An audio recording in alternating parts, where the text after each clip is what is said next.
the music. They can hear us right now, but I'm just gonna share this real quick. Cool. Share. That's why I got so confused the other day.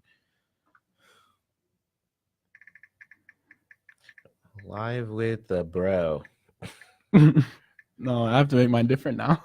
Live with the bro, live with the homie. Oh yeah. Okay, so I think that's good. All right, let's go ahead and get into this. I'll come back here. I'm gonna go ahead and I can watch myself. Well, it gets weird. Matrix. He's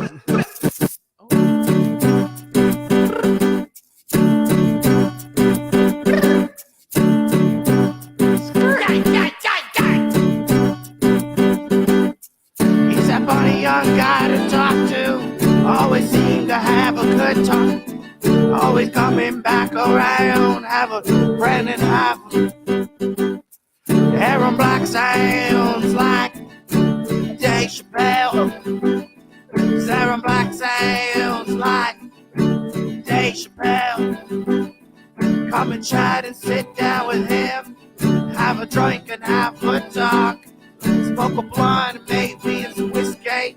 Think about the world at large. Cause Aaron Black sounds like Dave Chappelle. Sarah Black sounds like Dave Chappelle. Aaron Black sounds.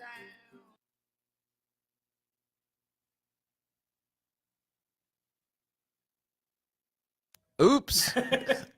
Thank you. No worries. Thank you to my guest for telling me to hit the mic button. Welcome to the Black Aaron broadcast, episode 5. Today's date is July 12th, 2018. I want to get right into it with my guest today because he's a really interesting guy, and I have a ton of questions and stuff I would like to talk about with him. Splendid. So, to go ahead and kick it off, there's no one who loves to talk about poop, pop punk, and Paramore more than this guy. He turned our Friday studio lab into a hot sauce guzzling cult. He plays solid bass, he's surgical with Pro Tools, bangs drums, and even rapped a Post Malone cover about farting. Please don't smudge his Yeezys because he's very proud of his eclectic taste in footwear. One of the only students in the program to successfully take an artist project from concept to distribution.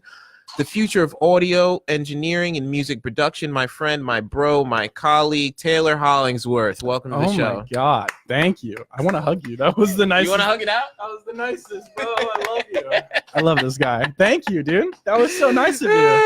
That was so nice of you. Dude, we gotta come in hard to start it off. Make sure that energy is right. You know what I mean? For the show. I'm just worried that people are gonna start asking about that Post Malone cover. Oh man, I hope they ask for it.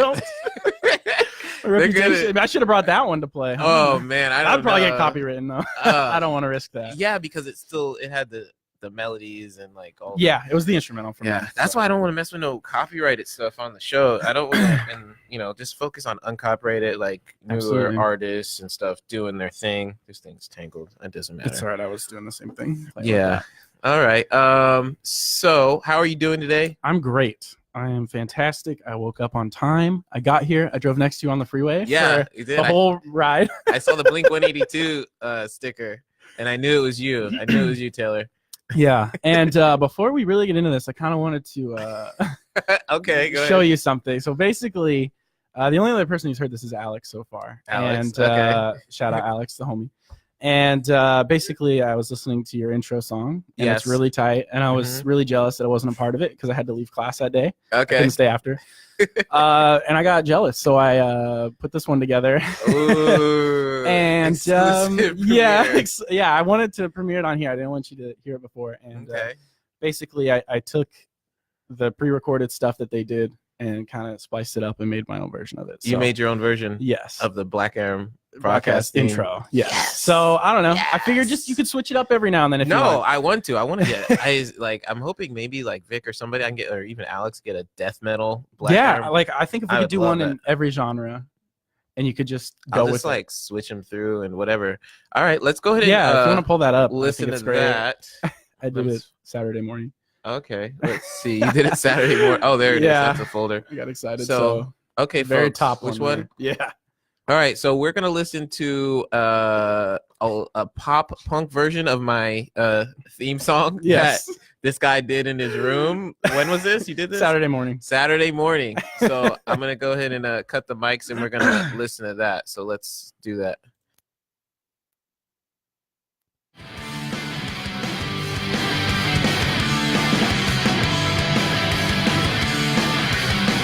Gang, gang, gang! He's a funny young guy to talk to. Always seem to have a good talk. Always coming back around. Have a friend and have him. Come and chat and sit down with him. Have a drink and have a talk. Smoke a blunt and maybe it's whiskey. Think about the world at large. Cause Aaron Black sounds like Dave Chappelle. Sarah Black sounds like Dave Chappelle. Aaron Black sounds like Dave Chappelle. Sarah Black sounds like Dave Chappelle. Fuck you, man. Oh, that was absolutely magical. Wow. Oh, I had to do love something. that. Dude. Oh my God. Oh. Dude, shout out to Alex and Shout out to Steven Alex Adams for the backup Gradwell, vocals and you for the gang Steve gangs and Adams, all that fun backup stuff. vocals. And whoever else was on that track that I used the thing, but yeah. That was a banger. The horns. Man, I do need to get sound effects, but barely. I don't want a lot of. Just an air horn button, dude. I'm telling you. Wow, that was cool, man. Yeah. So I felt like I had to bring something. Yes. I wanted awesome. to contribute. I like that. That was fun. That was super cool. I'm glad you like it. Oh, I'm man. glad you like it. You have my permission. You can use it if you want. Like, Ever. Thank you, man. Making the bestest of friends, making cool music. It's so cool. All right, man. We're gonna get into this. Let's do it. So the first thing I want to talk about is you and one of our colleagues here, Andrew. You took an entire album from concept to distribution. Yeah. I think that was with Kim Newmeyer. Yes. Newmeyer. Can you walk me through that process, kind of Barney style, for anyone that's not familiar? You know what I mean? Yeah, I'll throw on the purple suit and then I'll get into it. Yes. Awesome. Yeah. So Andrew Rollins, current colleague, really Yeah. good friend. Basically, he actually through his jujitsu met this guy, Matt Newmeyer, which is Kim's husband. Yeah. And somehow or another, they were just talking about music and stuff. And he's like, hey, like my wife, wants to do an album, and we're gonna get do a Kickstarter through the church and everything like that to raise money to do it. Like, are you capable of that? Yeah. And so Andrew brought it up to me. He's like, hey, this is a really good opportunity. We should do this. So we're like, okay, absolutely. And this was maybe, God, I don't even know what year it was. Probably 3 years ago, 4 years ago, something like that. It took a while. So we met with Kim, who's an amazing artist, one of the hardest working people I know. Super great. Yeah. We met at Starbucks, kind of talked things over, budgeting, all that fun stuff. But more importantly, about the music and the direction she wanted to take it. And so we had never really done pop before, pop production, anything like that. Heavy synthesizers, digital drums, things like that. So this was kind of like a learning curve, but in like the best way possible. So we started meeting up with Kim regularly, helping write. Like she would basically, for the most part, she would just have all the vocals to like acoustic chords. Okay. And then it's like, okay, here's this voice memo. Turn this into a Katy Perry song. Oh, wow. So there's a lot of, She's using a voice memo. She'd send like us chord chart. Yeah, but obviously it was more in detail than that. She's like, okay, like I like this part of this song and I like this sound from this song. Like, okay, what can you do? How do you integrate those exactly into her project? And honestly, the pre-production, which is just writing the songs and everything, probably took a year or two. It was a long time. Wow. So you were really, you went all in on this. Yeah. And I mean, wow, that's some of the most fun days of my life. I mean, Andrew and I just in my tiny room, as you know, it's tiny. It's with just a drum kit. Yeah. Desk. This was before the drum kit even, actually, and the desk. Wow. Yeah. Okay. Thanks to that album for letting me be able to afford that. But wow. But yeah, so we what's it called? So yeah, we some of the best times were there. We would just sit in that hot room, work all day, walk down to Starbucks, get a coffee, get a breath of fresh air, come back, and we just spent a ton of time on it. And then so once we finally had the productions done, okay, we're like, okay, well now we know what we want these songs to sound like. We need to like make them good. You know, we need to record the vocals on them. We need to record all the real instruments, the drums, etc. And so we were able to book a week at Hybrid Studios in Santa Ana, which is the most gorgeous facility around. I mean, it's incredible, and I've heard good things. Always been a dream of ours. So we booked the week there, brought in a bunch of talented musicians. Matt Vargo played guitar on some. We had Daniel come in and play drums. We had Kim's husband play acoustic guitar, Kim, everybody. And we just basically recorded this whole thing and everything we needed. And then maybe had like 3 weeks to mix it really quick and just get it out there. And the album's called Soul Surgery. It's out everywhere and everything. And that was just the coolest experience. Wow, man. I felt like a rock star, man. Pat you on the back for that. A year in pre-production. Yeah, it was wild. Wow, just orchestrating every little thing. Man. Yeah. And you did that at a Hybrid Studios in Costa recorded Mesa? At Hybrid and then mixed everything just at home in the box. Wow. That's dope, man. What's your favorite part of the process? Is it like I don't know, like the composition, the mixing, mastering, the concept part, like that whole year you did in pre-production? What is your favorite part? So of that project specifically or just in general? I guess in general. In general, yeah. Because for that project, it was working at Hybrid just because that's insane. Yeah, but, okay. So you like working at Hybrid? I'm much more into mixing. Mixing is okay. That's what I thought. Where I love to be. That's where I can be the most creative. It's kind of like being the fifth member of the band or whatever. Yeah. You control everything, and I like that. And as a musician, it's kind of like my way to have the musician's mindset without playing physically on their album because it's their album, not mine. Yeah. Music first. Yeah. So in a perfect world, I would just mix only. I mean, recording is really fun, but okay. I don't know. What's the least favorite part then? Probably recording. Yeah. I don't know. Like, it's fun and it's cool, and I love getting good sounds. And Alex good tones. Is probably get good tones. Alex is probably crying over there right now because I think he loves recording, which is awesome. Which is why that works. I love working with him. But I don't know. I just feel like you have your creative input in the beginning. You set up all the microphones, but once you kind of have the core thing, it's really just sitting there and letting the artist do their thing, which is an amazing thing. And some of the best experience I've ever had was recording. But I don't know. I like, maybe it's just because I'm not a people person, and I like being in my room by myself where no one can tell me I'm doing anything wrong, until I send them the master and they're like, oh, I hate this. I'm like, all right, well, let me edit that, whatever. Yeah. But yeah, I love mixing. Absolutely. Okay. So let's see here. Oh yeah. Who'd you, if you're able to talk about it, who'd you work with at Hybrid Studios? Like I know you mentioned when I did some pre-interview questions, you talked about one of your biggest learning experiences, I think, was working at Hybrid. Yeah. Like, were there big names that you worked with over there? So they're I think it's their head engineer, or it might be two of them. But Joshua Brooks, super phenomenal engineer. I think he just did the new Lamb of God record. Even he's done amazing stuff. He kind of, I walked in there with Andrew and we're like, look, we're on a time crunch. You know the studio better than us. We're not hot-headed. We're not like, oh, we're gonna walk in, we have to have all the control. So basically we're like, hey, how to get the best drum sounds out of this room. You've been working here for years. For sure. What do you recommend? And he ran through everything he likes to do and explained well, are you looking for this or this? And kind of just, we all worked together to create the drum sound of that record, which I think is to date the best sounding drums we've ever gotten in our life. Yeah. On what record? The Kim Neumeier. Okay. Yeah. On the drums. And and then there was another guy, Nick Cooper, who was also a phenomenal engineer. And then there was also an intern there who was just the coolest guy ever. Yeah. But yeah, so the thing that was the coolest is that we were basically scheduled, we had our week, but the fact that we were scheduled between, I believe it was Lamb of God or some other band that I don't know if I can say it because I don't know if that record's out yet, but Oh, before us, okay. we didn't meet them or anything, but they were scheduled before us. Then it's us.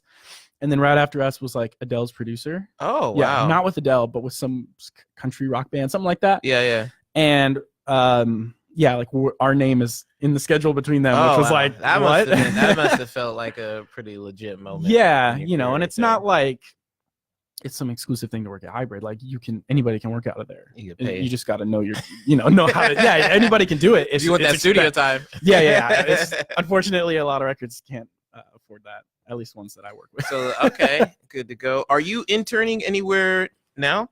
Not currently. No. I have my sights set on a few places. Like where? I do want to intern at Hybrid just because I love the facility. Mm-hmm. So I reached out to them. And then I have another friend who runs, I believe it's called Ember Audio. No. I can't remember the name off the top of my Ember something. Okay. And they essentially do these really nice, like animated, like super realistic, like video game style in a way, videos. And so I kind of talked to him. I need to reach out to him again, but he does all the sound for that and the composing, sound effects, things like for film. And I want to kind of get into that as well. So are you going to try and find a balance between like doing work independently, and also like working in different, I guess, would that be like the video like stuff? Yeah. Kind of post-production? Yeah, like post-production. Okay. So kind of balance like between like working independently, having maybe like clients and also work in post-production. Exactly. Yeah. I kind of want to just do, because like a couple years ago, if you would have asked me like, what do you want to do? I'd be like, I want to be an audio engineer. That's it. I love recording. I love mixing. Yeah. That's my thing. But over time I've kind of come to be like, you know what? Like, I don't want to just put all my eggs in one basket, I love film sound. I'd love to learn more about it. Producing, composing, whatever, anything, like even boom operating, everything about it kind of interests me. So I kind of want to get as much experience in everything that I can, not only to open up for jobs in the future, but just to literally learn, what I mean? Yeah. And who knows, maybe I'll do the film internship or something like that and be like, no, this is what I want to do. Yeah, you never know. You never know. That's why you kind of got to do all types of different stuff and get that experience and really just kind of feel out I guess the industry. 100% for the most part. When I because recently I went and hung out with your brother. We went to see Jordan Peterson talk in Long Beach like 2 weeks ago, which was cool. Had some beers, ate some tacos or burgers. And he said he was talking about like you guys are in the kitchen and like anytime you get into something new, like you don't want to wait for people. Like he said, like you got into cooking. Or that's something. The new thing is cooking. The new thing. Okay, so your new thing is cooking. And he said like, he's not waiting for anybody. If an opportunity comes, you're trying to move forward. And I wanted to ask you. Very nice of him. That's the nicest thing he's ever said. He said, what is it that makes you want to just move when you see the opportunity to do something and not wait for somebody else, or did you? No, I get what you're saying. 100%.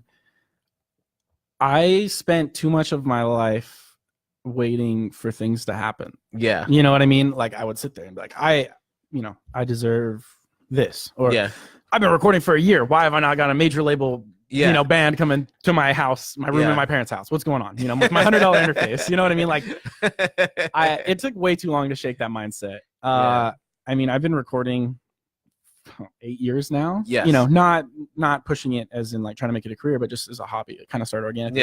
Just cool. And I don't know, like I've just kind of learned like if you want to do something, you have to like do it. You have to do it now. Like, I'm 23. I'm still young, which is hilarious because when I think back to when I was like 17, when I was playing guitar, I was like, I'm 17. I missed my chance to make it as a as a guitar player in a metal band. Like it's over. No. And obviously now I'm 23. I'm like, that's ridiculous. But I still have that same mindset. Now I'm like, oh my God, I'm 23. Like I'm not doing anything. What's going on? I'm freaking out. And basically to bring it all back is if you don't put like, I try to treat everything like it's my career in a way, like everything I care about, obviously I don't want to be a chef. That's not my end goal, but I love cooking and I want to be good at it. And I feel like I can't just, occasionally here and there do something to get good at it. Like I need to be proficient. You got to kind of be on it. Exactly. And so I just kind of, I don't know. I just get really, I've always been that way. I find like a hobby and I just like latch onto it. But usually I shake it after like 2 months. Have you ever, has there ever been a time where you didn't like take advantage of an opportunity and it didn't work out so well? Gosh, probably. That like motivated you to this kind of level? The past 7 years of my life.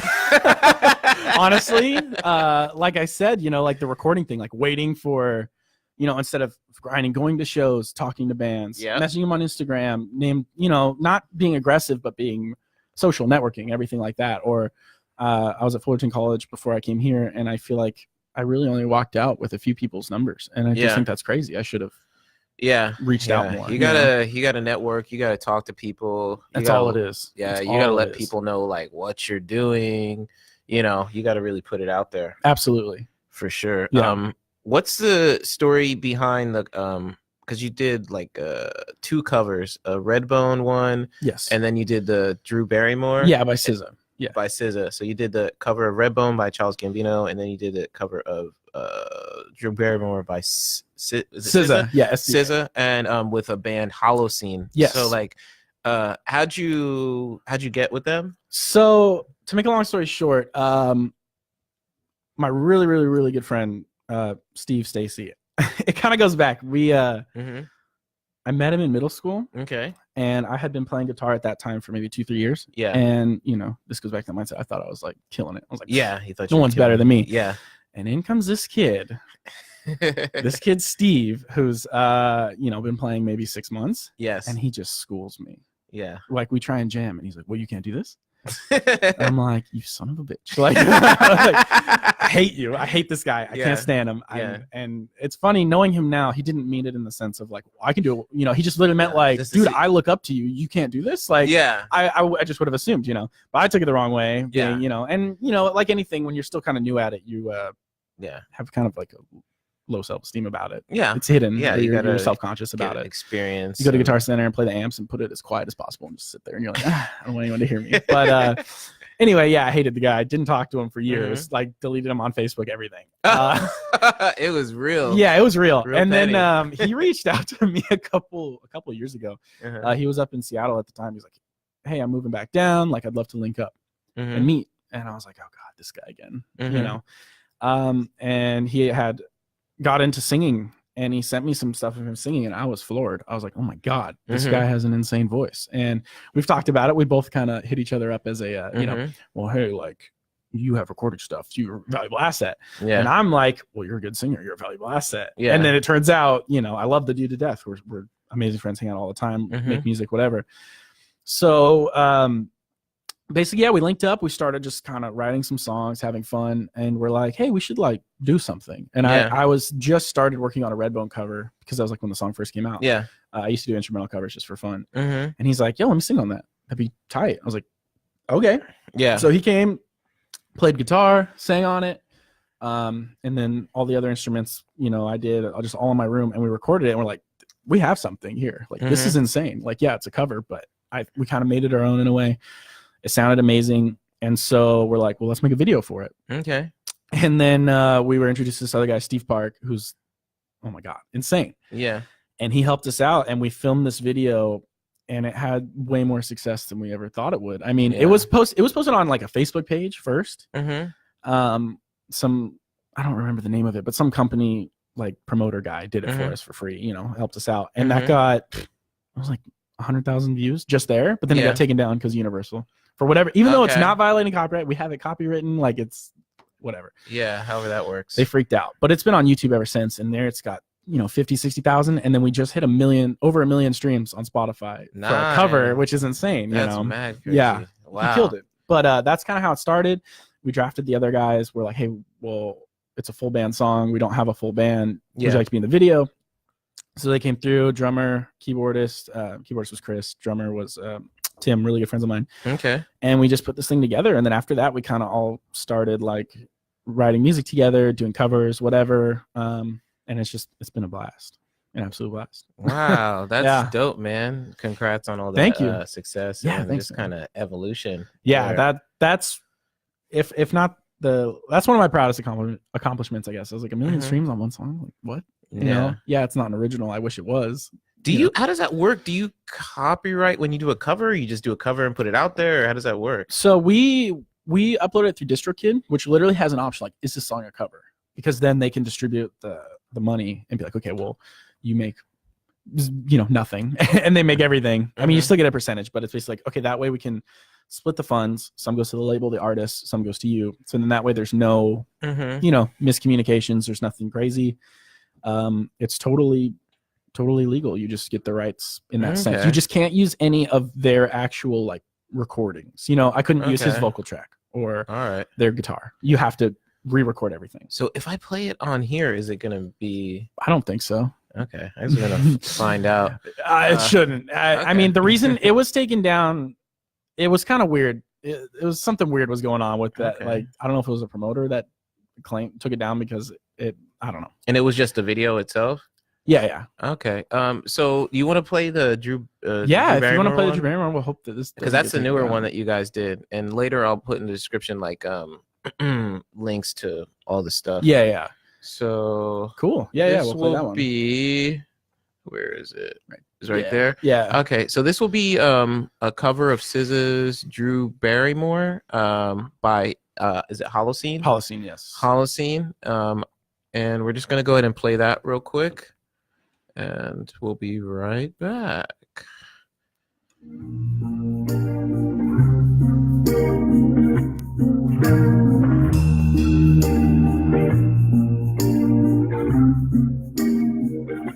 Why is it so hard to accept the party is over?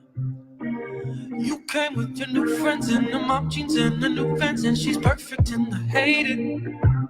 I'm so glad you made it, I'm so glad you could come by. Somebody get the tacos, somebody spot the blunt. Let's get the narcos off in episode 1. Bring the gin, got the juice. Bring the sin, got that too. Oh, just shut up, you know you're my favorite. Am I warm enough for you? Outside, baby, yeah. Warm enough for you. Inside me. Warm enough for you. Outside, baby, yeah. It's warm enough here for you. Warm enough outside. Inside me.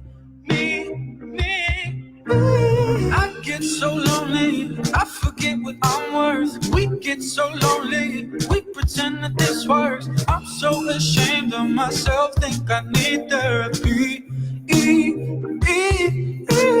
I'm sorry I'm not more attractive, I'm sorry I'm not more ladylike. I'm sorry I don't shave my legs at night. I'm sorry I'm not your baby mama. I'm sorry you got karma coming to you, collecting, soaking it right. Warm enough for you, outside, baby, yeah. Warm enough for you, inside me. Warm enough for you, outside, baby, yeah. It's warm enough here for you. Warm enough outside, inside me. Sorry, I just didn't see you. I'm sorry, I'm so clingy. I don't mean to be a lot. Do you really wanna love me like you say you do? Give it to me like you say you do. Cause it's hard enough you got to treat me like this. Lonely enough to let you treat me like this. Do you really love me? Or just wanna let me down? Warm enough for you, outside, baby, yeah. Warm enough for you, inside me. Warm enough for you, outside, baby, yeah.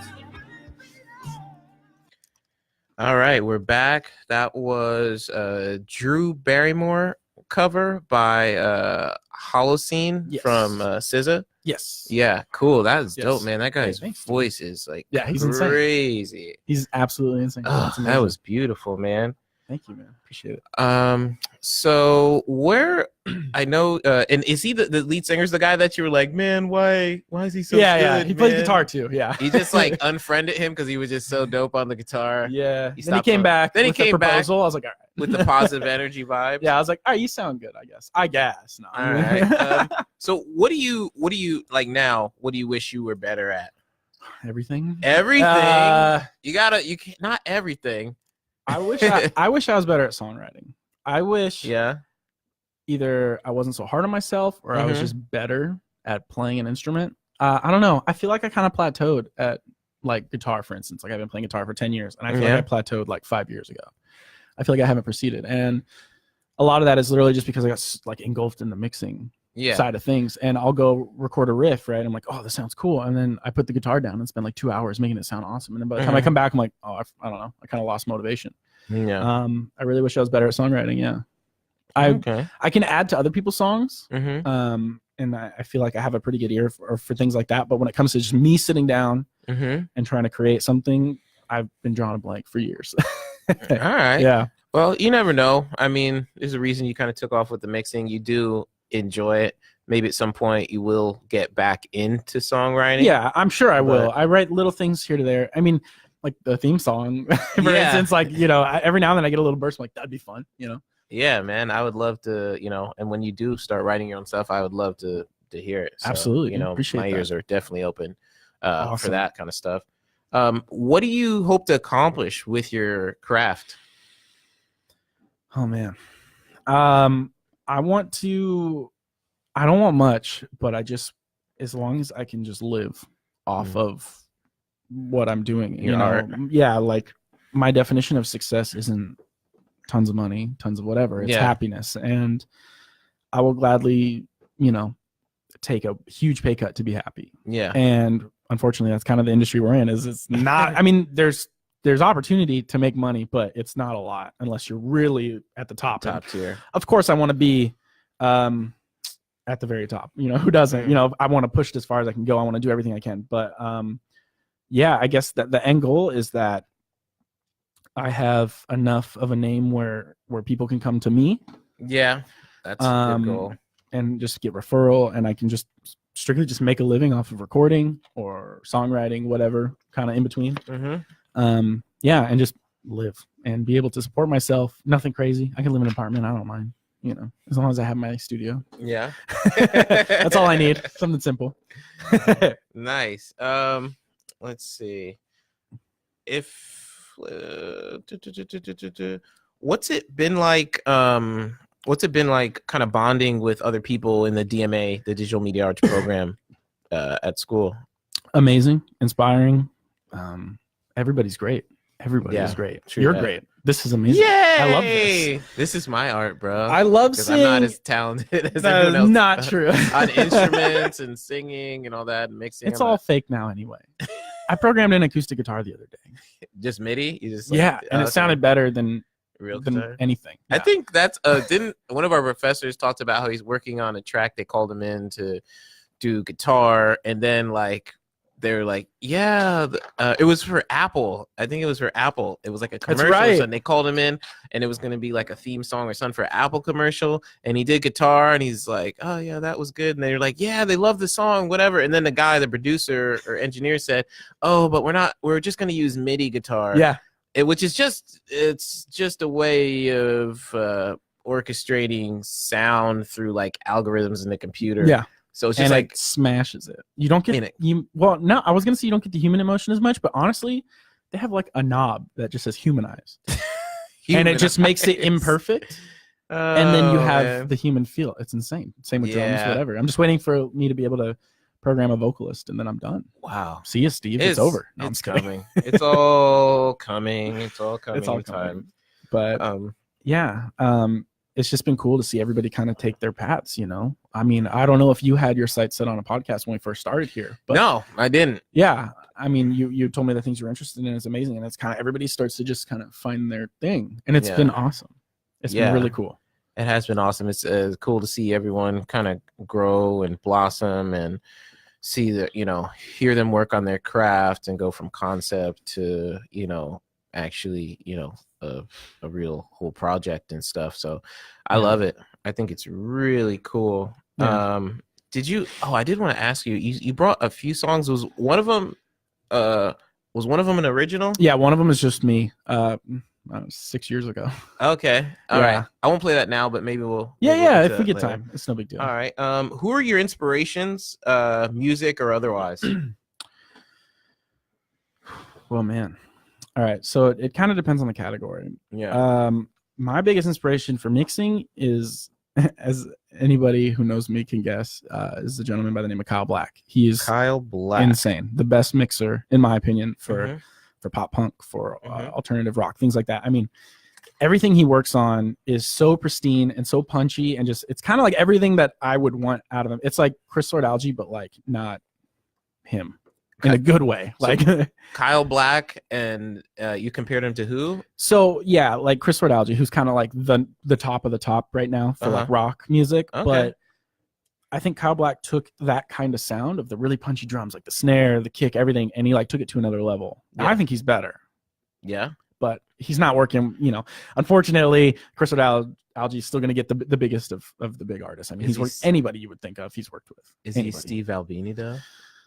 Steve Albini is the worst. No, I'm just kidding. That's Alex's favorite. Our friend Alex's favorite is Steve Albini. Yeah. So we always got to take some pokes. Kyle Black is essentially the polar opposite of Steve Albini, which is kind of funny because Steve Albini is all about just recording it good at the source, minimal processing. You want to capture the band. Where Kyle Black is kind of that, like production, make it punchy, add things that are crazy, build it up, make it perfect. So he's not a purist in that. He likes to process the fuck out of it. But I've heard his recorded on the way in, and it sounds incredible. Yeah, it sounds incredible. When you get to a level in your craft, like nothing's good enough. Exactly. You just got to keep working on it. And I'm sure you're kind of already like that, but it'll just get even crazier. Yeah, I mean, even then, I listen to things and I'm just like, whoa, like how did he think to add this little thing and that little thing? But he's a huge influence. Chance the Rapper, strictly based off the fact that he's a completely independent artist doing huge things. Like, I love Chance. I'm not like a diehard Chance fan. I don't listen to him daily or whatever. But as from an artist standpoint, the fact he's been able to do as much as he can as an independent, unsigned artist is insane. Yeah, he was on SNL. The internet does crazy things. Did he win 1 Grammy too? I don't remember. It's crazy. But I think pushing the independent artist industry is a huge deal. It is a big deal. And then final probably Blink-182, like the old Blink-182, because that's kind of what got me started. Nothing wrong with that. Nothing wrong with that. That's like my basic power chord guitar playing is all because of that. Tom DeLonge. Well, when he was in Blink-182. Nice. Yeah. I was gonna ask this later, but I'll go ahead and ask it now. Top 3 dead or alive artists or bands. Oh, that is the hardest. Sorry in advance, because I feel like as somebody who labels himself as a musician, I'm not allowed to name new bands because it's always, it's got to be Led Zeppelin, the Beatles. No. Like, fuck that. Pick who. Yeah. You know what? I listen to what I like. Yeah. Dang, that's really tough though. I got to go my top 3, and it changes all the time. But okay, that's fine. I got to go. Blink-182, not counting anything past 2005. Understandable. Yes. Paramore. I gotta go with Paramore. And Kendrick Lamar. 100%. Wow. It's okay. Pop punk and then a little hip hop in there too. Paramore, Kendrick Lamar, and Blink-182. That's kind of that. I mean, in my opinion, those are the most influential to me. I'm not saying they're the best of the best. Well, that's your Kendrick best. It's your perspective, and nothing past 2005. So nothing. Yeah, none of that. And Airwaves. No. Type. I like Angels and Airwaves. I like Plus 44. The new Blink album was okay. Neighborhoods was okay. But man, nothing like Self-Titled was their peak. That's my all-time favorite album ever made. It's just start to finish everything that I want out of an album. I feel like everything in like the 90s, like whatever pop, punk, like punk or rock or punk rock, or there's just so much good rock in the 90s. It's like, geez, man, so good. Okay, I didn't write this question down, but I've been thinking about it. Yeah. So you're in a boat. Life or death. You got one life preserver or like floaty thing to save somebody. 2 people in the water. Paramore and your girlfriend. Who do you throw it to? My girlfriend. Oh, Absolutely. I thought I was gonna catch you off guard slipping on that no one. Way. No That's way. good. Sorry, Paramore. Yeah. What is it about Paramore that you just would let her die like that and save your girlfriend? Why do you like Paramore so much? I know I've seen the posters. We've had conversations before. I think she's great. I mean, I didn't fall in love with her like music, but some of her music is just like, damn, this is good. It's insane. I mean, this is good pop music. Like, this is really high level. She's one of the most talented vocalists, in my opinion. I mean, there's a video on YouTube of her literally recording one of their most popular songs, "Still Into You." Like, she just set the iPhone up while she was recording it. So obviously you hear the raw voice, and it was like a one take, and it was insane. She sounds perfect, pristine. Yeah, I think the main reason that Paramore is so special to me is because I was really into like metal, and hardcore, in like late middle school, early high school, and Paramore was kind of when I realized like, wait, like it's okay to like, you know, back then you're like, oh, I don't like music with girls, you know. I'm a freshman. What do I know? But yeah, so I guess just it was kind of my transition into like that genre, pop punk, whatever at the time, you know, 2007's Riot or whatever. Yeah, I don't know. It's something about it is just very appealing. I like that they change every album.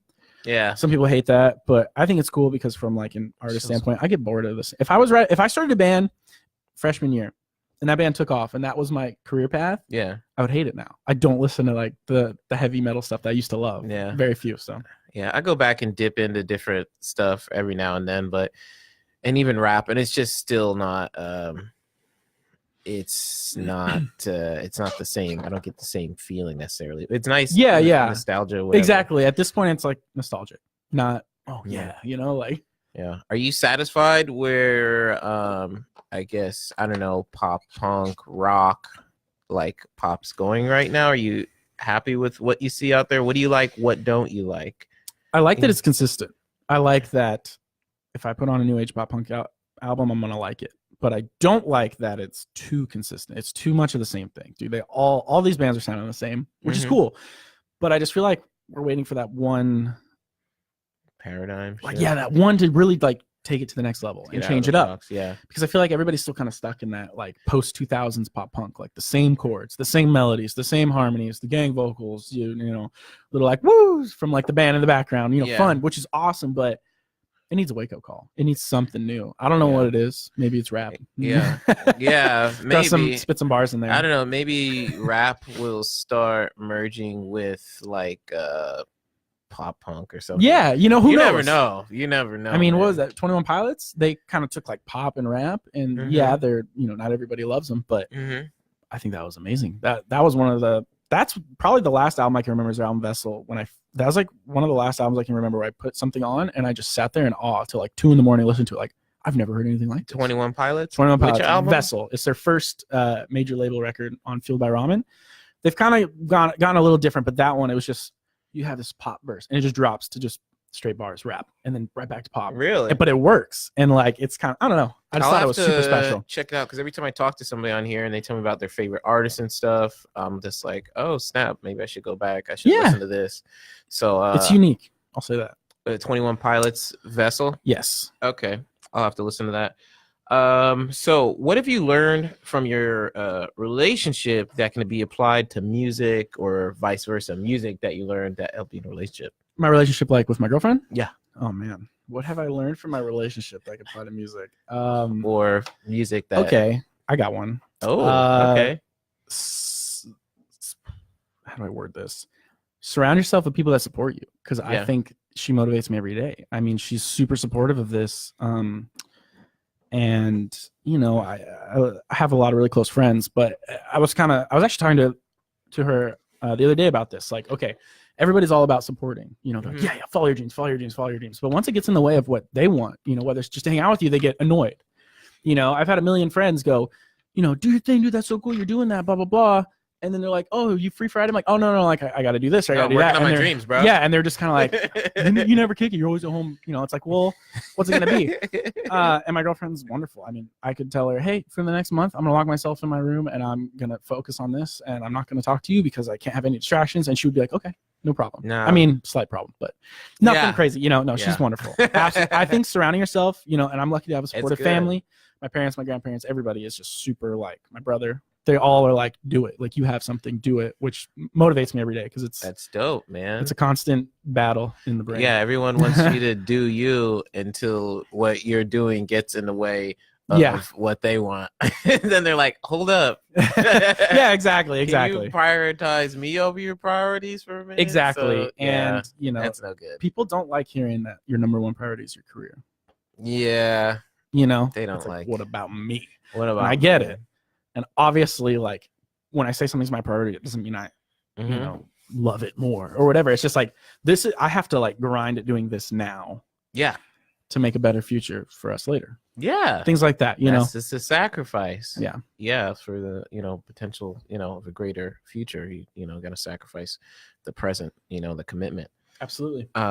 So you told me, I asked you like in some of the pre-interview questions who you trust, and you said like your family, your girlfriend, closest friends, peers in the, you know, DMA program, but you didn't mention your dog, bro. You don't Zoey. trust your dog, Zoey? All right, listen.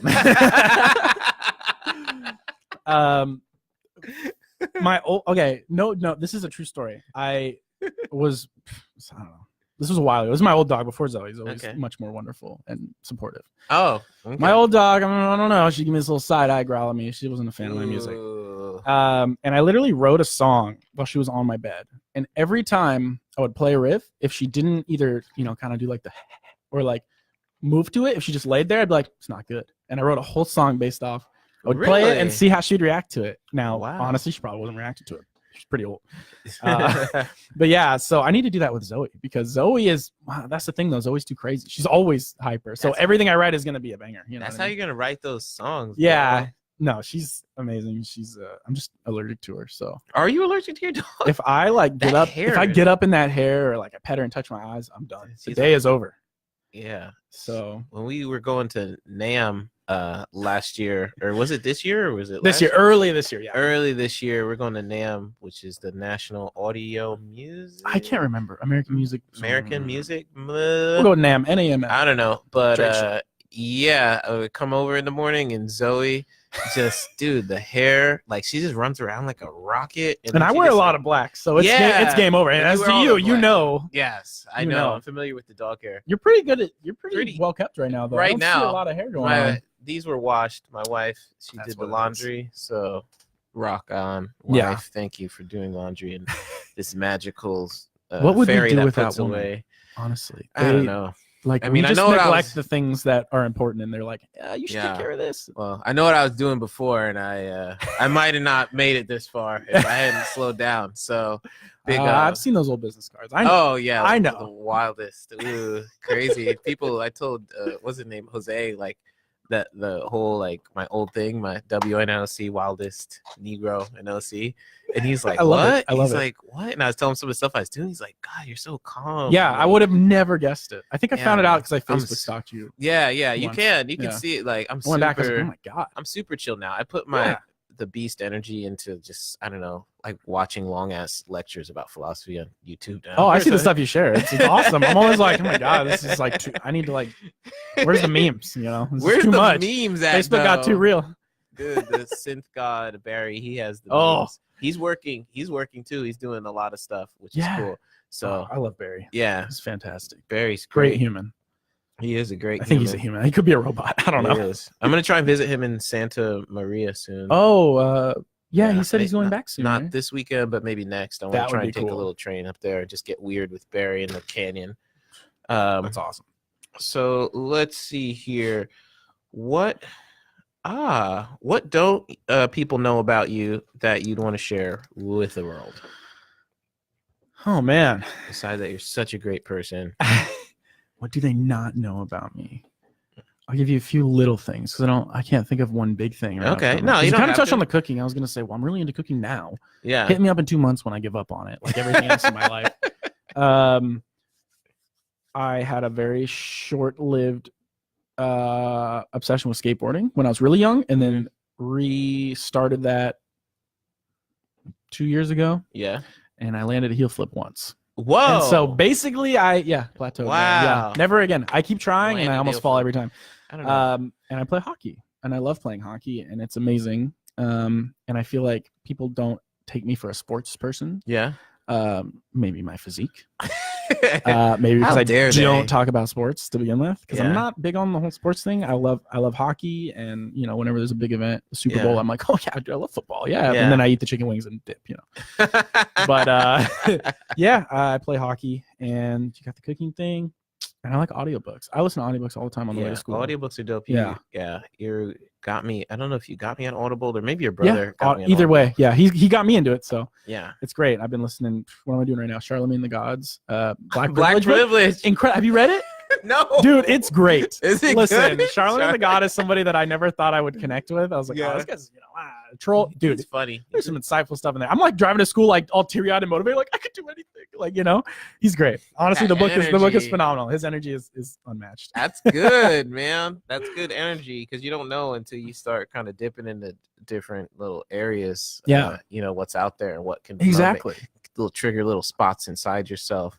Yeah. Get that activation. Yeah. Oh, and as my mom was saying, I collect shoes. But I think people know that. All you have to do is look at me any day and look at the shoes and you're like, dude, what? Those aren't real. What are you doing? How would you like to be remembered? Oh, geez. If I were to be remembered, if I had to be remembered, if I had to choose something, I would want it to be for, man, I don't know. I guess for my recordings / my music, like that's kind of what because I think music is for the music. I think music is something that never like dies. It may get outdated. You listen to something from the 80s, it's from the 80s, but people still love it. And I'm not expecting my music to go anywhere. But just like the close people, I think it would be nice, like future generations of my family or whatever, who knows, if they're like, yo, this is your great grandpa, whatever, this is a song he wrote or whatever, this is like his old band, or this is a mix he did, and no one will care because they're like, okay, whatever, that's from the 2000s, we're in the 4000s now, what's going on? But I don't know, I want to be remembered as that guy that was able to record bands out of his house, his parents' house. Ideally in the future I want to have a real spot, but it's like someone, I don't know, I try to make the best of the limitations. He's like Blink-182. He's like, our latest album, we went with we want a different feel. We got in touch with this great engineer out of Orange County, Yorba Linda, Taylor Hollingsworth, and we worked out of his bedroom. There was like a bed, there was a drum kit, a desk, he had a few his clothes on the floor. Shoes. Zoey, she was really inspirational, and she's my life coach now. And we got some really good tones out of that bedroom. All digital, because I can't really fit a real drum set in there, Nothing wrong with that. What are your earliest memories of music? I'm curious about that.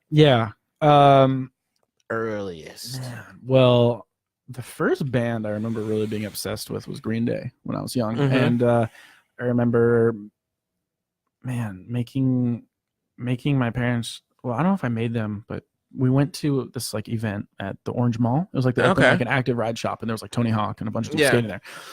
And I don't remember if it was I think it was on the way there. We stopped by like Best Buy or something, and I made them buy me like a Green Day CD. It was like their greatest hits, international super hits, because I was like obsessed with them. And then when American Idiot came out, of course. So my earliest memories is that, getting into that, like that's kind of when I feel like I discovered music on my own. Like I always listened to what my parents played, which was great. Like they listen to everything, but once I kind of branch off and realize, okay, I like this. And then I remember buying like the first CD I remember like distinctly going out of my way to buy was From Under the Cork Tree by Fall Out Boy, which is such a banger. What was it? It's called From Under the Cork Tree from Fall Out Boy. It was like the one with Dance Dance, Sugar We're Going Down, all that, the bangers. Yeah. Nice. And I remember going out and buying that. And then through like that genre, that's how I found Blink-182 and all that fun stuff. But literally buying those CDs. And then like that Blink-182 album I was talking about, it's their Untitled record from 2003. That's the one with like Feeling This, I Miss You, stuff like that. Like that's kind of really the first time like I I understood like, okay, like a whole album start to finish can have a story. So it was a concept record and like narrative. And, yeah. And I was just obsessed. Take it along on a journey. I feel like you don't get quite enough of that these days, you know. Yeah, it's all singles now, which is cool. And but like I go onto people's phones, I'm like, you only have one song from this album. I'm like, well, that's the only one I like. But I'm like, but yeah, it's like out of context. That's kind of the cool thing about vinyl records. Like that's why I collected them for so long. It's like you're forced in a way to listen to it start to finish the way it's intended. Yes. And I think, you know, I don't know. I think that's important. I think it's important too. I would like to see more maybe storytelling, more narrative, more cohesiveness. But I don't think with the current way the music industry set up and kind of how they try to, you know, I think kind of monetary gains kind of are prioritized over taking a single off of art. A concept record out of context kind of makes it harder for people to like get to it. You know, if you hear it on the radio, you're like, you know, like they mention like a name or something like part of the story, you're kind of like, what? I don't. Yeah, I don't listen. We live in a singles. I can't do the generation. radio. I guess. Yeah. Who knows? So the first music purchase was the like a hits album, International. Yeah, that was like the first one I remember getting from my parents. But the first one I remember literally buying with my own money, like going out of my way to get it, was from Under the Cork Tree by Fall Out Boy. Okay, Fall Out Boy, which I think just recently stopped selling CDs. Like literally in the past couple weeks, they're like done. Really? I read that online. I don't know if it's true, but it's kind of sad. But it's digital. I mean, I stream. Everybody streams nowadays. I stream. You stream. We all stream for music. Music streams. For 1 cent per stream. Well, yeah, less than 7. Yeah, it's nothing. We all it's stream nothing for nothing. Are you artist, producer, or engineer first? God, artist, producer, or engineer first? Depending on the day. I'm gonna go with engineer for. Well, that's tough. If I'm going like skill set, engineer. Like I'm the best at being an engineer out of those three. But like artist is always going to be a part of me, and in a way I kind of like consider mixing still being an artist. It's just a little different, you know. I think it's art. But if we're going off like my credits list, it's engineer. Just because that's what I'm proficient at, I guess, of those three. Okay, that's cool. Yeah, but I wish artist was number one, to be honest. You never know, man. Yeah. 23 is not, you know. No, I got time. Not that old. I got time. I have a lot of life left to live, hopefully. Yeah. And you never know. All of us. Yeah, I don't know. The 91's crazy. I don't Oh, God. Yeah, tomorrow is not promised. Yeah. I think I already asked you your the present evolution of rock. I mean, there's so much to talk about that, but yeah. I'll skip over that list. I think it's something really interesting. Cool. Oh, are you obsessed with poop? Let's get to serious topics here. All right. Okay. Look, I'm addressing this to everybody watching, everybody listening. Farts are funny, dude. Stop trying to think farts are not funny. Farts are funny. Y'all are dumb, dude. But they Farts smell. yeah, but like, dude, all right. I get it. All right. I get it. But now, you know, they're hilarious. The sound is hilarious. One of the first things that when I brought Zoey home, when we got her, we bought her when she was a puppy, and I took her on a walk, dude, she had like straight diarrhea in the middle of the street. And it was like soup. Like I've never heard a dog like, you know, like you hear it. Ooh. And I was like, that's my fucking dog right Sample there. that. That's my puppy right there. You know, You like, were that's so- how I knew. You were so proud that Because your it's dog was so farting. funny, dude. Farts are funny. I get it. It's immature. I'm a child. Well, yeah, I get it. All right, guys. But don't sit and tell me farts aren't funny. Don't tell me you've never laughed at a fart in your life. Don't tell me you won't continue to laugh at farts in your life. And don't tell me not to write rap songs about farts. It's funny, all right? I got the nickname T Smelly. That's my rap name. Oh, that's right. T-Smelly, yeah. T-Smelly. You did the Post Malone. You didn't bring that, did you? No. Okay. I would get copywritten. But I did Yeah. a parody of Congratulations called Oh, it was Conflatulations. Conflatulations. Yeah. And it was any excuse for me to like Talk about poop, to make farting. well, yeah, but- I like making people laugh, and I like music, There you and go. I like rap, but I would never make a real rap because I'll get shunned for it. You know, Yeah. I'm just I don't- can't. I don't have any bars, but Oh, you will. I'll bring you in. Let's do it. Let's make a yeah. rap song. We could. That could be your new intro. We could make a rap song. Could. I'm just saying. We could Offers make a on rap the song. table.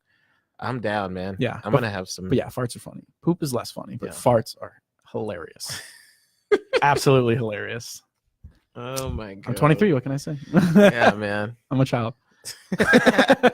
We all are. I'm not much more mature than you are. Oh, you laughed. I remember. I think you heard the song. They would play it in lab in front of like my professors. I'm like, stop. Oh man, yeah. And then I heard it in the car, and I was like, "Is this?"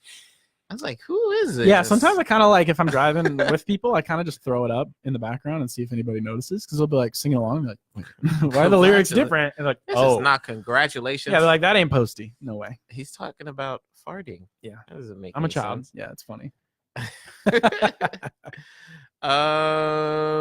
Let's see. How about you got a favorite cartoon? From childhood? From childhood. Oh man. The first 4 seasons of Family Guy? Yeah. What are they on now?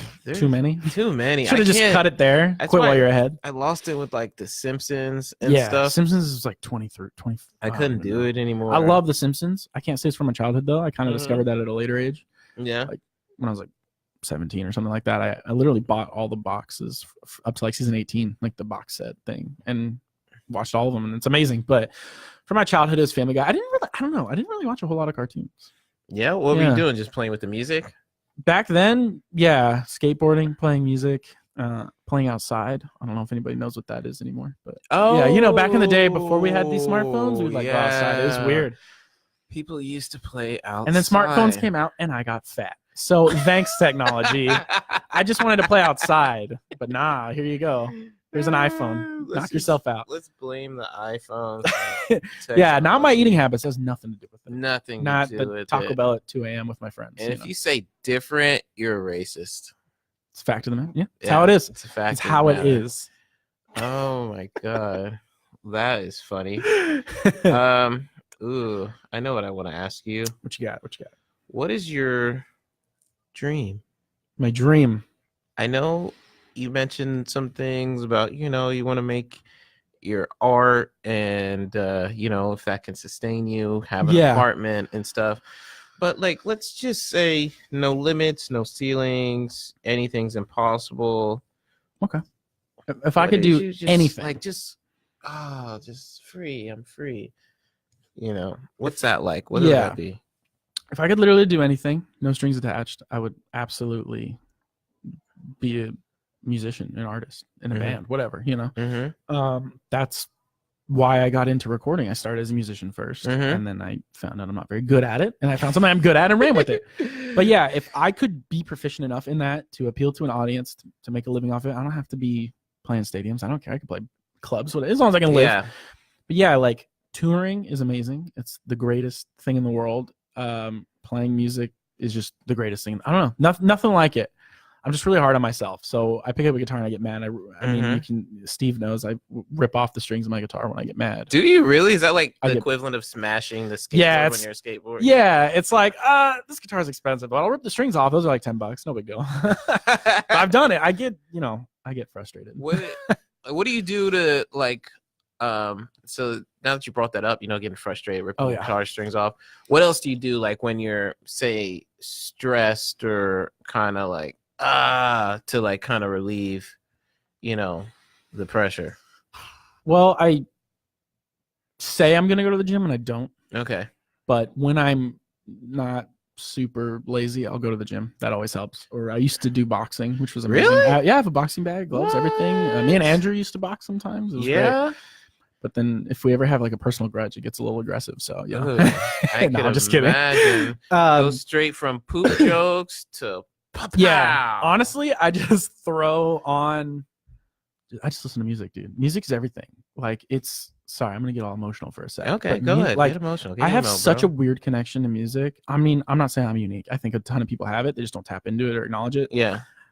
I like cry listening, and it's kind of funny because it used to be, okay, this song is so emotional, blah, blah. Now I listen to something, I don't even like the song, but the production is so good. I'm like, oh my God, like, how did they think of this? Like, whoa, the new you're like a different level. Yeah, it's dumb. It's kind of dumb. Nobody really understands it, like around me. I know there's people out there. I've talked to people about it. I know you connect with music. Okay. Yeah. Similarly, I know you're maybe not.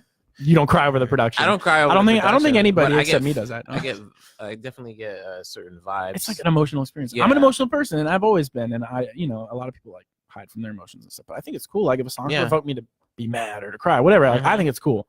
But yeah, like I was just listening to the new 21 Pilots song that dropped yesterday, and it's called Jumpsuit.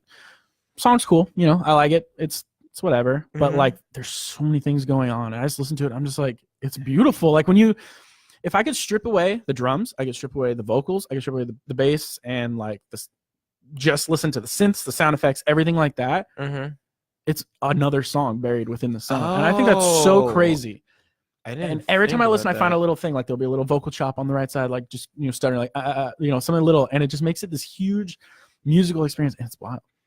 Wow. It's so wild. Think about that. I don't know if you can get the stems from any of their stuff, but that would be cool. I know, dude. I'm waiting. Like the Pro Tool session. I'm waiting.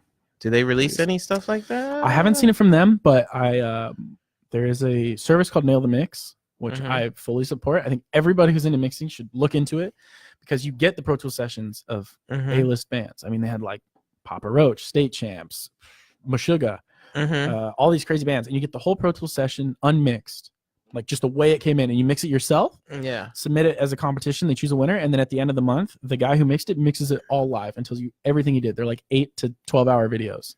Oh. And it just tells you everything. Where do they post these? So it's all through Nail the Mix. It's posted on like an unlisted channel on YouTube that you only get access to if you're a subscriber. It's like $20 a month, $25 a month, but just to get those stems. And within that, that's how I used to intern for Kyle Black for a little bit, and that's how I got, in a way, how I got that internship, because I was at a close friend's birthday party, and I was just talking like, oh, you know, like I just signed up for this thing, Nail the Mix, because I had Kyle Black, like I'm a huge fan of him, and this guy's like, Kyle Black, like that's one of my best friends. I'm like, wait, what? We started talking. I was like, does he take interns? Do you know? Like, and he's like, dude, honestly, email him, drop my name, tell him, you know, I can vouch for you. The next day, I was at Kyle Black's studio helping him paint his new place. Wow. Yeah. So while it may not have entirely been through Nail the Mix, and they do meetups, and you can meet all the engineers. It's great. And all the engineers are on this like private Facebook group and ask questions. They respond, anything. It's phenomenal. It's so cool. That sounds like an extraordinarily useful and like fulfilling resource to I tell everybody to just do it. And then now that we have these studios here, I can like try mixing it on like an actual console. I don't know. It's exciting. Yeah. Wow. That's super cool, man. Yeah. We still have to get into that. We didn't get to do it like on our last break, like get in the studio and play around and stuff. But now it's time. Oh, it's time. It is time. I do want to run an idea past you, because I don't think I ran it past you. I want to do a because I was like, man, wouldn't it be great if we could do like a live show and have some of our artists or bands we work with or something, but that costs money, you know, bureaucracy and like permits and stuff. But what if we did like a live stream we'll do like the audio, maybe potentially get one of the TV students to film it, and then have either bands that our, you know, our colleagues are in, or have bands we want, and just like do like a live stream thing like from my page or something, and then like share it across, like everyone shares it. I think that's awesome. And like almost like a show, you know what I mean? Like in the studio. I don't know if we could do it there, because I was talking to Andrew about it, just for because if it generates, you know, income, and it's like he said like hybrid maybe or something. Yeah, absolutely. I don't know. Yeah, no, that'd be amazing. I was thinking about that. Would you want to? So would it be like literally like a 5-hour stream, and then just band after band after band, or is it like one band we'll just have like a Coachella online? I'm in. I know Steve's in. Maybe we'll have a song written by then. I mean, and it wouldn't. I mean, it would just literally be our internet connection, high quality camera, the bands, and the audio engineers just making sure. That'd be great. Flow Get everybody in DMA involved. Yeah, there's a ton of musicians. Just something, you know, that'd be something everyone could kind of use. Like, hey, this is what we did, and you know I love that. That's a great idea. Yeah, I'm in. I want to help however I can. I ran it past you. You can grab the coffee. I'll be the intern. That's fine. Let's see. What did you do? We did talk about some of your teen music and stuff you had on repeat, which I'm assuming is probably Green Day, Blink, My Chemical Romance, and stuff. Emo stuff. What do you have on repeat now? Oh man, anything on repeat? Yes. Infinite Loop. The new State Champs album, Living Proof. Oh my god, it's Kyle Black, so I gotta like it. Yeah, it's the nature of the game. But yeah, man, it was like one of those, like the first couple times I listened to it, I was like, okay, I like it. And then the more and more I listen to them, I'm like, oh my god. Did you play them for me in the car or at home? Yeah, I did play them. State Champ. Yeah, it wasn't their new record, but there was a song called Secrets I showed you, and you're like, whoa, it's cool because it's like the old sounding stuff, pop but punk, it's but newer. it's new. Yeah, that's what they're it one of was. very few bands that I think has a little bit more of a unique-ish sound. I mean, I still would like to see them push it. Gosh, what else have I been listening to? I always go back to Kendrick Lamar. Damn. Yeah. Damn or To Pimp a Butterfly. Like those two records are insane. I mean, I could listen to those nonstop. Well, I just saw that new Whitney Houston documentary, so I've been jamming some Whitney Houston. I saw somebody post about that. So Was good. that pretty good? So good. Really? Did you ever watch the Amy Winehouse one? I watched Amy Winehouse one. So it's a similar kind of like a bunch of just unseen footage. It tells the story of the rise, the fall. Who did that? Gosh, I can't remember. Where was it? Where'd you see it? Did you see it online? Brea in Brea at the Edwards in downtown. They were showing it. The only theater around here that was showing it, and it was super cool. I mean, my girlfriend went, and there was so much I didn't know about Whitney Houston. So I've been kind of jamming those 80s bops. Wow.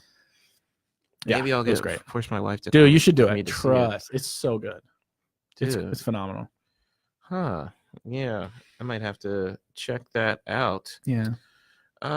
Let's see here.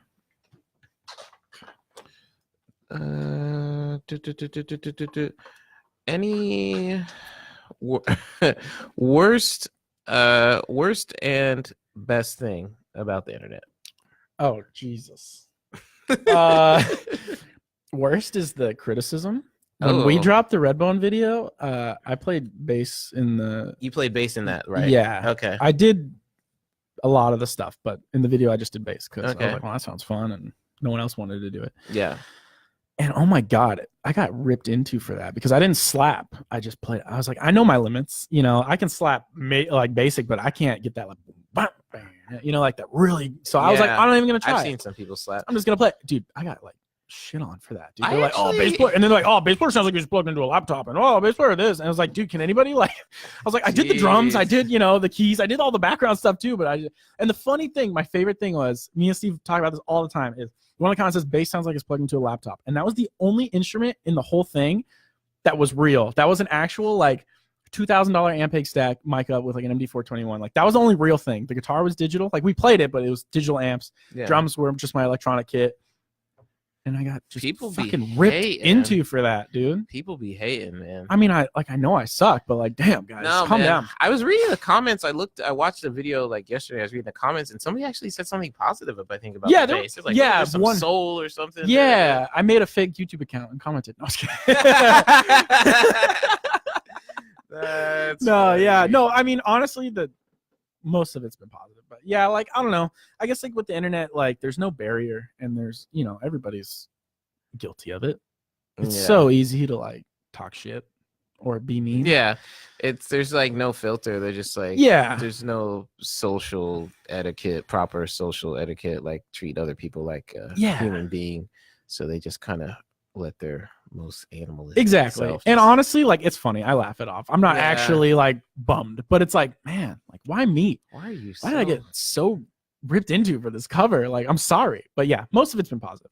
But congratulations. Yeah, if I put I've thought about it. I'm like, should I put that song up somewhere and just see what happens? But I'm like, no, because I've always joked if I'm ever gonna make it in the industry, it's gonna be I'm gonna put a joke wrap up, and then that's my career, and I'm just the next Lil Dicky or Krispy Kreme, like too smelly right there, and I'll just be stuck. And then you'll be making hella bank from it. I'm down, but then you'll just be like, yeah, man, I just put it up. Now, but I really never.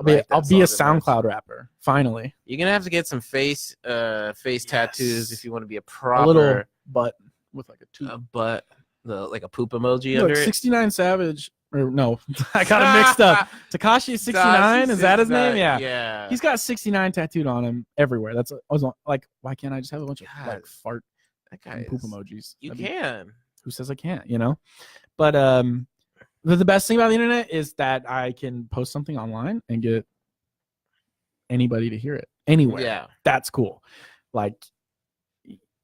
Back to the Redbone, 1 million streams in Spotify, and when you can like pull up the map, and it's like different countries are listening to it, different states, different age groups and genders. It's crazy. It's so cool, and I think that's awesome because something that Steve and I recorded in my bedroom just for fun is like a worldwide thing, you know? And yeah, it's not, you know, a Billboard topping hit, but the fact that like it can go from bedroom to even just up on YouTube, Spotify, I think that's cool. Yeah. Cool. Have you got any requests to play any of those covers somewhere or something? Yeah, we were. Have you done any places where you played the cover? No, Guitar Center in like the acoustic room. No, we. I don't know if it was to. I don't recall off the top of my head. Steve will probably comment, but there was like this rap guy that hit us up and wanted us to like be his backing band. Oh, which was tight, but it kind of fell through. It didn't work. But we were gonna play. He had like rap songs, and we were gonna do live instrumentation. I think he said, and then you guys can do like your cover and whatever songs you want after at some festival in like Palm Springs, and he was gonna like pay for us to stay in this hotel. It was pretty cool, to be honest. But yeah, things happened. But money wasn't walking. Yeah, and not like I was asking for. You know, I don't think he would have got paid. I don't care. You know, he offered everything, but we would have done it. But yeah, I don't know. It was family emergency or something on his end. He's like, I'm sorry, like this is falling through, and we didn't have the materials we needed. You know what I'm saying? So. Yeah. Oh, my grandma says no tats. All right. No tats. I guess I can't. Also, sorry. Is that your mom at the top right? The no tats also? Right there. Oh yeah, she said it too. Oh. So that's two generations. Maybe they aren't supportive. That's two generations of no tats. Yeah. All right. I guess I'm still a kid. I still live at home. I got to abide by the rules. It's fair. Yeah, man. Respect the parental units. Yeah. Nah, nothing wrong with that, man. Oh gosh. Let's see here. We've actually covered a ton of ground, which I'm just. I talk a lot. Yeah, I don't stop. You do. I am glad in that respect that we covered a ton of ground. Yeah. Let me see here. What were are you allowed to talk about that? Like who the big names were at the hybrids, I think, when you did that? That was just the Adele's producer guy. Oh, the Adele. Yeah. Like we didn't work with big names. Okay. We were just scheduled between. Okay. Yeah. All right. Like I said, there was one album that was being recorded right before we got there that I don't think has been released, and I don't know if I'm allowed to say what it is. So I'm just gonna play it safe. Okay, play it safe. Play it safe. It's a band. It's a band, and they're pretty cool. And they've recorded there before. What was that other one? I was gonna ask you. That rapper from Toronto. Were you in on that session? Oh, yes. Yes, I was. You don't have to. Do you want to? I'll go into it. You want to hilarious. talk? Okay, go ahead. Let's go ahead. I don't know. I've never name dropped somebody. Not like they'll ever know who I am, We're not hilarious. taking shots, but let's name drop. All right. So there's this rapper named Tory Lanez, which I always accidentally call Tory Lanez because L-A-N-E-Z. I don't know. I didn't know. But anyway, I'll give him the benefit of the doubt in the story. But anyway, long story short, we were like, okay, you know, Andrew and I got the call or whatever, like, hey, there's a session coming in. There's this, I think he's from England or London. I think he's from like Toronto. Well, the rapper's from Toronto. Yeah. But then there was Miramasa, which is like a DJ guy who has blown up. Nicest guy ever. Super cool. We'll get into that later. Super nice guy. Awesome. He's been super successful. Yeah. And I wish nothing but the best for him. They're like, hey, okay, this, you know, like EDM producer guy's coming. He wants to rent the studio. Yeah. Whatever. Can you guys just be there to help him out? You know, if anything goes wrong or if he needs to use some gear that he doesn't know how to hook up. I'm like, cool. So we show up, and then the Miramasa guy comes in. I guess he like had booked a couple studios, like a studio a day, just to try different things, get inspirations, whatever. And he rolls up. He's like, yeah, we're talking to him. He's like, yeah, so like this rapper is going to come in and try and collab with us. Like, oh, I had no idea. That's cool, you know. And his name was Tory Lanez, and I hadn't heard of him. And I looked him up. I'm like, oh, shit, this guy's got like a following. Like he had like a sold out show at the Observatory that night. Big deal. Yeah, and this studio is right next to the Observatory, so he had like a sold out thing right there. And what's it called? So yeah, like he rolls up and has like his entourage like opening doors for him and stuff, which is I don't know. They're opening doors, right? Yeah. I was like, maybe that's normal. I don't know. That's cool. I was like, all right, this guy's, you know, whatever. All right. And I was talking to him for a while. Super nice. Like he's super cool. Like I didn't, you know, there was no like I don't have any problems with him. No direct. Yeah, no direct hate. He was super nice. It's just anyway, so he's like, okay, yeah, like Mirama's playing some BT Road, and he's kind of sitting there doing his thing. He's like, oh yeah, like okay, let's work on this one. I'm like, all right, cool. So we'll set up the microphone. So we set up this like old vintage microphone, super nice. I'm blanking on the name. 4768. I don't know, something crazy, something from like the 60s. Okay. And we set it up, and we're like, all right, bro, can we just bring you in for a mic check real quick? He's like, yeah, okay, cool. And he's kind of doing like, check, 1, 2. And we're playing the beat so you can kind of sing to it. Yeah. And like, I don't know, 5 seconds later, he's like, nah, it's what's going on? I need auto-tune. I'm like, oh, okay, no problem. Okay, we have auto-tune on the computer. Yeah. Or so we thought. We boot up auto-tune, and it turns out it's like the iLock isn't there for it. Oh, the iLock for Pro Tools? Yeah, because it was owned by one of the other guys at the studio. Ugh, Pro Tools. So iLock. This is where I say, give him the benefit of the doubt. He was told something that, again, this is all the studio manager that did all this. He told him like, yeah, we got auto-tune, we got this. And so if he shows up and we don't have auto-tune, that's a problem. Yeah, you know what I mean? Like, sure. Somebody who's busy, he's got things he's got to do. Yeah. Probably doesn't even want to be there to begin with. You know what I mean? Like, whatever. So like, I don't want to say he's like a jerk. You know what I mean? Because it's like, okay, that's, if you're promised something, you should get it.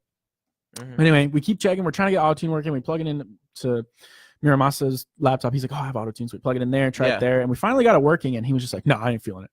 And he just left. Oh, he just stormed out. And he's like, this is like my first big experience, big person to work with. I'm like, oh my God, we fucked it up. Like, sucks, like it's a huge blast to our ego. Which I mean, I think is a good thing that it happened now, because I've kind of learned how to like conduct yourself when things go wrong. Yeah.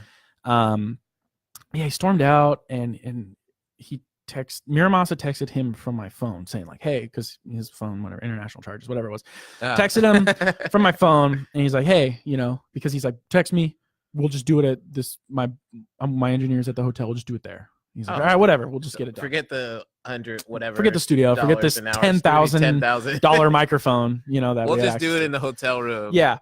I was like, damn, dude. Fuck it. I was like, we fucked up. Well, he ended up ghosting him. He like read it, never responded, because I can look at it, and I saw he never responded. He had that read receipt, and he's like, nope. Our theory is he just wasn't feeling it and needed an excuse to bail, or had writer's block. I don't know. But then they left their camera charger there, so they had to come back and get it, which was really awkward.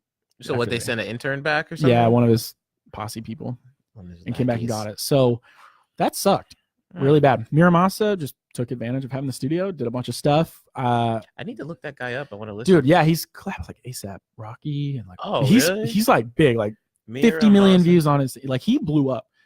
Super cool guy. Where's he from? England somewhere. Miramasa. Yeah, I think somewhere over there. What's he sound like? What's his it's production like EDM. sound? EDM kind of, yeah. Dude, he's insane though. He's super cool. Me and Andrew got a picture with him because we're like, hey, you're gonna go somewhere. He already was going somewhere at the time, but it still like wasn't that. Caught him on that trajectory exactly before he went like. Yeah, so we have this picture with him that we have proof. So I'm not lying. It happened. I don't have a picture of Tory Lanez, but I have a picture of Miramasa. Yeah, but could have been an off day for him. I don't know, but that sucked, and I felt like we failed, and we were in a slump for a little bit after that, for sure. Because Aww. the one big session we have, it's like you learned a train wreck. Yeah, yeah, but I learned, and now I know like working under pressure, and how important reading the body language is. If you can tell they're upset, don't ask them to mic check. Be like, "What's up, dude? You better grab a coffee, whatever." You better have those harmonizers, bro. Yeah, so I went home and bought auto-tune. Yeah, just in case everyone wants to come to my house. I've done, because I've been like interning at Studio 770, and like when the rappers come in, they're like, "Oh, my producer sent me a beat or something," and it's like YouTube, and they like download the YouTube. Yeah.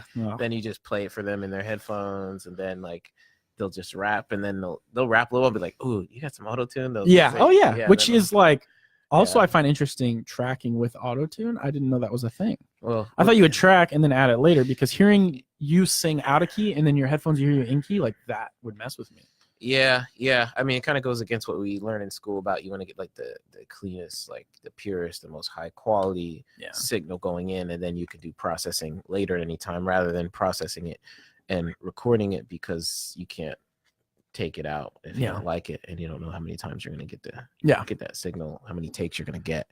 So I mean, that's definitely a good learning. I don't regret it happening. Yeah. And no hard feelings, but it sucked. It totally sucked. So we're getting close to the I went fast. end of the show. Yeah. What is the? Didn't you have Did you have a song? Yeah, I have like an old song that I brought too. Do you want to play that? Yeah, why not? It's okay. That's This is like one that you made. Not a cover. Yeah, this is a while ago. The story behind this is I bought my Fender Telecaster, and they're kind of known for this like twangy, kind of like when you like really strum. Yeah, This that one, one? Room 101. Okay. When you like strum the single string really hard, it gives this cool like wah, wah, like I don't know, it sounds really cool.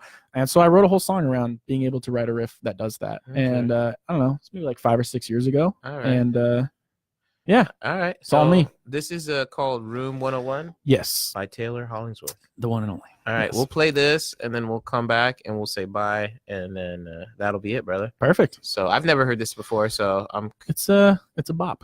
All right, let's go into this.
I love that, man. God, that was Thank you. like a little bit of everything that you're into in like one song. That's cool. Yeah, dude. you got pop, you got hard metal, like hardcore metal. I don't know, rock. It's got all the good stuff. Yeah, thanks, dude. I appreciate that. Yeah, It's man. really nice of you. I'm super glad to have you on the show Dude, today. it's been awesome. It's awesome. Fantastic. We definitely got to talk about like pretty much everything I wanted to touch on. Yeah. And then some. And then some. Yeah. So I guess this is the end of Black Aaron Broadcast episode 5. Perfect. With my guest Taylor Hollingsworth. If you take anything away from this, is that this guy loves fart jokes. Poop is cool, and he's really into pop punk metal, and he's an amazing person and mixer. Thank you. I think that's it. You want to say anything? Thanks for having me, man. All right. I love what you're doing. This is amazing. Dude, I love what I'm doing too. And I'm gonna just I'm gonna keep doing it for the squad. So You I'm gotta gonna do it for the squad. Yeah, I'm gonna Squaw. Yeah. squad, gang.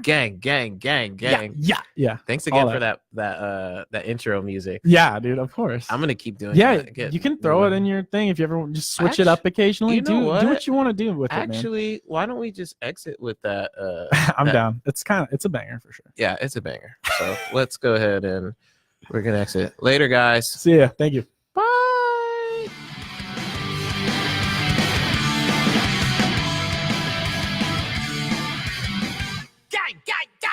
He's that funny young guy to talk to. Always seem to have a good talk. Always coming back around. Have a friend and have him. Come and try to sit down with him. Have a drink and have a talk. Smoke a blunt and maybe it's whiskey. Think about the world at large. Cause Aaron Black sounds like Dave Chappelle. Sarah Black sounds like Dave Chappelle. Aaron Black sounds like Dave Chappelle. Sarah Black sounds like Dave Chappelle. Fuck you, man.